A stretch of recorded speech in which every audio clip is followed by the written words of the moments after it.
আমার ছোট ভাই রিয়াজ যদি শুনে যে আমি ব্রিজের উপর থেকে লাফ দেওয়ার সময় 20 মিনিট সময় নষ্ট করছি, যে আমি লাফ দিমু নাকি দিমু না, ওই বেচারা এটা জীবনও বিশ্বাস করবে না। কিন্তু আজকে সত্যি 20 মিনিট দাঁড়ায় দাঁড়ায় ভাবছি, লাফ দিমু নাকি দিমু না। আমার আইডির সব থেকে অ্যাক্টিভ ফলোয়ার হয়েছে আমার আম্মা। তাই পাস্ট কোনো কাহিনী আমি টাইনে আনতে পারলাম না যে কোথায় কোথায় থেকে আমি লাফ দিছি। খালি এতটুকুই বলি, এই যে ব্রিজের উচ্চতা, এর থেকে দ্বিগুণ উচ্চতা থেকেও আমি লাফ দিছি। কিন্তু আজকে সত্যি অনেকক্ষণ ভাবছিলাম লাফ দিমু নাকি দিমু না। যাই হোক, দুইটা লাফ দিছি।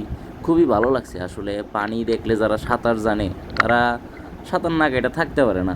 কিন্তু প্রথমবারেও স্রোতে ওই রকম ধরে নাই, কিন্তু দ্বিতীয় লাফটা যখন দিছি তখন স্রোতে বেশ টানতেছিল। এক হাতে ক্যামেরা রাইখা সাঁতরায় আসাটা একটু টাফ হয়ে যেতেছে, কারণ একদম ব্রিজের মাঝখান থেকে লাফ দিছি তো, আর যাইতে হবে একদম কোনায়।